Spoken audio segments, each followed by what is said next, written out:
o credor, quem vai emprestar dinheiro para as nações europeias que estão em guerra, e, na verdade, não vai sofrer nenhum ataque no seu território. O que significa isso? O parque industrial norte-americano vai ser preservado, enquanto as indústrias inglesas, francesas, alemãs vão ser praticamente destruídas, muitas vezes até mesmo porque estão voltadas, focadas na busca, né, de fazer produtos para a guerra, né, produtos militares. Então, focados naquele esforço de guerra, como a gente chama na gíria, né, militar. Então, o que acontece basicamente é que os Estados Unidos, após a Primeira Guerra Mundial, vai surgir como uma grande potência, como nunca antes, tá? A gente vai ver uma decadência, essa virada do século XIX para o século XX, né? Vai nos mostrar uma decadência muito grande da Europa, né, do continente europeu, e a preponderância cada vez maior dos Estados Unidos como um país novo, né? A gente sempre escutava aquela coisa, vou fazer América e tudo. Basicamente a ideia é essa mesmo, tá? Estão vindo para fazer América, para fazer um novo país, né? Então os Estados Unidos surgem na virada do 19 para o 20 como o país que tem o maior parque industrial, ileso pela Segunda Guerra, né? Pela Primeira Guerra, desculpa. Na Primeira Guerra não há nenhum ataque direto ao continente americano, né? Então é um país que acaba sendo beneficiado por todos os acontecimentos, tanto gerados quanto pelas consequências da Primeira Guerra Mundial. Os Estados Unidos, na verdade, é um país constituído por imigrantes, né? A gente sabe disso, né? Até talvez mais que o Brasil. Os Estados Unidos são colonizados, na verdade, em sua maioria, né? Inicialmente, uma população que era perseguida religiosamente na Inglaterra, né? Que era uma população de puritanos, né? Que eram perseguidos devido a seus modos, a sua forma de ver a religião. Não havia muito espaço para eles no continente europeu, e eles são exilados, vamos dizer assim, para o continente americano, para colonizar o que virão a ser os Estados Unidos da América, né? Essa chegada desses puritanos é determinante no navio Mayflower, até mesmo pela continuação, concentração, né, dessa população majoritariamente religiosa, majoritariamente voltada para uma agricultura de médio e de pequeno porte, uma economia de subsistência, o uso do trabalho assalariado, o enfoque muito grande na visão comunitária, ou seja, são pessoas muito fechadas em si, né? Não há muito comércio com outras regiões, e ao mesmo tempo são populações que vão ganhando terreno sobre um território, vamos dizer assim, inimigo, né? Que a gente sabe, como no Brasil, como no Peru, como em outros lugares, havia uma população ameríndia antes dos puritanos ingleses chegarem aos Estados Unidos. Havia os índios americanos, navarros, sioux, enfim, havia centenas de povos indígenas habitando a região dos Estados Unidos. Essa ocupação é feita de uma forma baseada principalmente na religião, né? A gente já viu que são puritanos, e eles fazem uso do que a gente vai chamar de destino manifesto. O que seria o destino manifesto? Seria uma forma de você explicar exatamente o que é, desculpe, o que é seu, que é do seu povo, porque Deus assim o quis. Então legitimaria que você teria uma virtude, né? Seria um povo especial, teria como missão você ocupar aquelas terras para trazer o conhecimento, para trazer a, a forma europeia de pensar, a religião cristã, né? No caso deles, a religião protestante, mas a religião cristã. Então, esse expansionismo em terras indígenas, em terras de povos ameríndios, tinha uma legitimidade através de uma lei religiosa, de uma ideia baseada na religião, que seria essa ideia do destino manifesto. Assim, os Estados Unidos foram crescendo, né? No século XVIII, XIX, a gente vê muito em filme o Velho Oeste. Velho Oeste, muitas vezes as diligências, né, as carruagens, se deparam com os índios no meio da estrada. O que significa isso? Que essas carruagens estavam passando por terras que eram disputadas, estavam em litígio com as populações indígenas. E essas populações indígenas muitas vezes eram agressivas, podiam atacar essas carruagens, matar essas pessoas, coisa até pouco comum, mas poderiam saquear essas carruagens e assim por diante. E isso foi se criando, né? Essa ideia tanto do destino manifesto quanto da periculosidade dessa população indígena, foi se criando a ideia de que deveria se dizimar essa população indígena.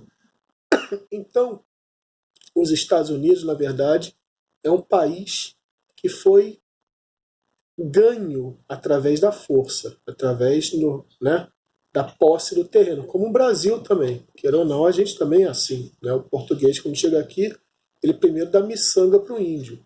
Depois, se o índio não quiser o que ele está propondo, a gente sabe que o braço militar vai se fazer mais forte. Né? A gente vai criar formas dessa população acabar se subjugando à ordem desse dominador, no caso do português no Brasil, no caso do protestante, do puritano inglês na América do Norte, com a população indígena e assim por diante. Tá? Então esse discurso do destino manifesto, né, que teria a bênção de Deus, seria uma virtude especial desse povo e tudo, é uma coisa que a gente não pode muito comprar. Né? A gente sabe que é uma ideia, né, hoje a gente tem uma visão crítica sobre isso, que na verdade acaba causando um massacre dessa população indígena, mas é o que faz com que os Estados Unidos tenham essa porção territorial que eles têm hoje, essa imensidão territorial que são os Estados Unidos atualmente.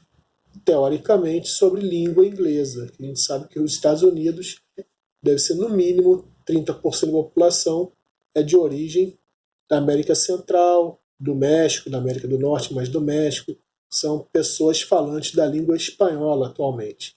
Mas, enfim, é um país que teve sempre essa característica, essa ideia, essa percepção de ter a boa chegada ao imigrante, dar sempre o acesso à imigração muito fácil, né? Vamos dizer assim.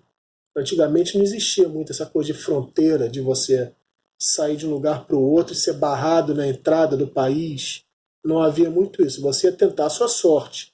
Você não sabia falar a língua, enfim, era bastante complicado, mas não era nada de outro mundo. Você não seria penalizado como hoje é, se você é um mexicano tentando entrar nos Estados Unidos, se você, enfim, é um africano tentando entrar na Europa, um asiático tentando entrar na Europa. Há várias restrições hoje em relação a leis de imigração, a quem pode entrar no país como trabalhador, como turista, assim por diante. Para você entrar no país, você passa por uma fronteira, né? Uma restrição muito maior. E os Estados Unidos, né, são países que vão se destacar nesse momento porque eles passam a abarcar todo tipo de gente que vai imigrar para esse país. Chineses, temos bastante, alemães, irlandeses, muitos no século XIX, depois da crise da batata, uma praga da batata que teve na Irlanda, uma crise muito grande econômica, muita fome, há grandes porções de irlandeses indo para os Estados Unidos hoje, se a gente for a Boston, a Nova York, são cidades de características irlandesas em sua maioria, tá? Isso a gente fala de uma forma do passado, da formação da cidade. Hoje sabemos que Nova York também é uma cidade multiétnica. Tem todo tipo de população ali, apesar que a grande maioria talvez seja também de hispânicos, como a gente vai chamar, né? De pessoas de fala de língua espanhola. Mas os Estados Unidos sempre teve essa característica de aceitar muitos que vinham para ali habitar. Judeus, italianos, espanhóis. Então, sempre foi um país de emigrantes, né? Nunca foi um país de uma tez, de uma cara ameríndia, de uma cara de um povo indígena local, tá? Mas vamos lá. Os Estados Unidos saem dessa Primeira Guerra Mundial muito bem, né? Eles estão vivendo agora a sua Revolução Industrial, estão começando a ter um destaque maior nesse processo industrial, principalmente com Henry Ford. A gente já deve ter falado do Henry Ford, né? Henry Ford nada mais é do que o Ford mesmo, da fábrica automobilística Ford, que vai criar uma linha de montagem, né? Ele começa a criar novas formas de você dividir o trabalho e fazer com que essa produção cresça.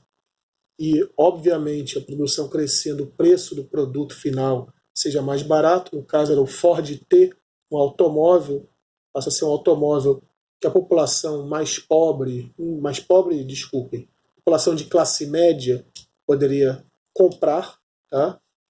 Uma coisa que antigamente automóvel era coisa de pessoas muito ricas, né?